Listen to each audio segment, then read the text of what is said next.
The much loved Elite Energy returned a couple of weekends ago with the Bury Duathlon, a fantastic event and action-packed. Round 1 for the South Coast, ICSO2. Round 2 for all the Sydney leagues in ICSO2, as well as an individual state championship for the duathlon. Let's have a quick look at what happened.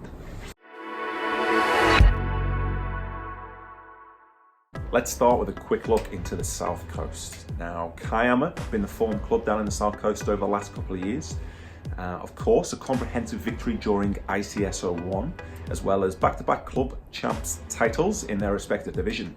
So it was very much all eyes on them as we headed to Bury, and I think a lot of people were expecting a Kiama victory, which we got of sorts.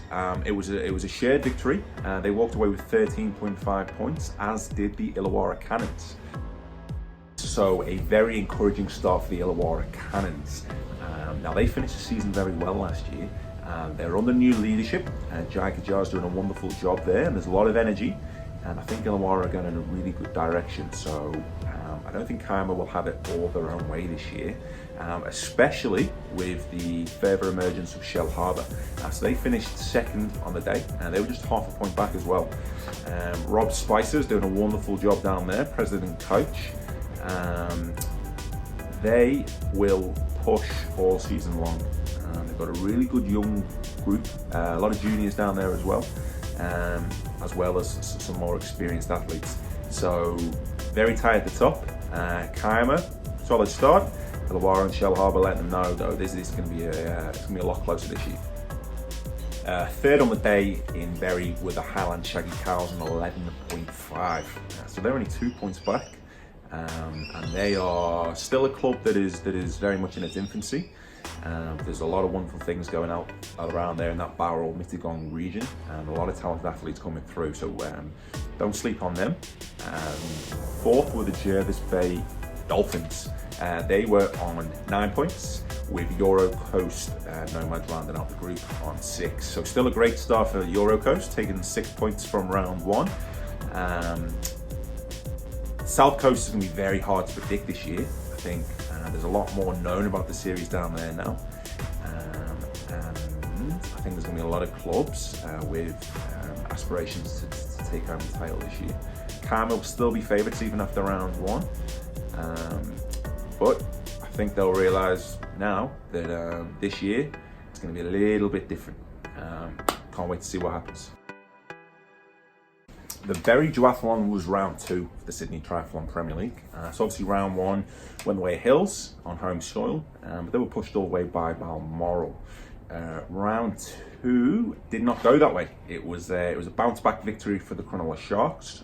Quiet round 1 for them, but a terrific round 2. An early season victory, which they'll be delighted with, as they tend to do well over the back half of the season.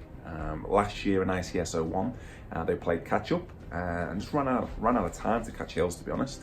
So they'll be happy with this early season form to pick up an event victory and close on all the other major contenders. Second on the day at Bury were Balmoral. Second again, they had a strong round 1 and they edged closer to Hills. The gap at the top is very, very small. I think most people would have expected it to be larger at this point, but Balmoral, they're not going to go away, and they have cemented their place as the main contender to Hills for this season, it appears. And third on the day were Macarthur. Macarthur stay mid-table. They picked up 4 points here to go with a solid round 1 as well. They're going to be a thorn in the side of all the bigger clubs this year. Macarthur, one of the smaller. But they race very well and they race in good numbers. So again, good start by them. Cronulla, they'll be delighted. It was a tie for 4th in round 2 at Bury. Split between the Hills Red Army and Panthers. Solid by both of them. Hills stay on top and Panthers stay in the middle of the pack in a very competitive position as we head to round 3 in European, where you'd expect both of those to be challenging for an event victory. So Hills will be happy, they stay on top. We'll be a little bit concerned of Balmoral's early season form. I think Panthers will be very happy. 2 good solid outings so far, with Nepean, an event that they won last year, up next. Fifth on the day with the Balance Bolt. Balance add a further point to the points that they picked up in hills in round one. Not the fastest start by Balance, but I don't think it's panic stations yet. They did something very similar last year, and they come on really strong over the middle and towards the back of the season. I think we'll see them feature heavily next at the Nepean in round 3, and I think that will really kickstart their season, and they'll start to come into potential title conversation, but we'll just have to see how well they do go over the next few rounds. And it was SDG who rounded off the Premier League in Bury. Terrific round 1 where they finished 3rd. Quiet round this round, but they are the smallest club in the division, and it might have just been a bridge too far to go back-to-back weekends. Fully expect them to bounce back in round 3 at Nepean. They did terrifically well there last year, and I don't see any reason why it wouldn't be a similar result this season. So 2 rounds in the books, Hills on top, Balmoral right behind them, but a victory for Cronulla, which pushes them up the table. Nepean, it's going to be close. It's going to be one of those where a really good point return of 15 might see you finish 5th or 6th on the day. I expect a couple of max outs, and I think it's going to be difficult to look past the Panthers' victory. Will Balmoral close again on Hills? Maybe not.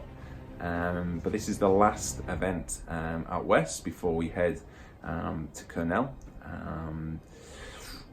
It's going to be really interesting next round.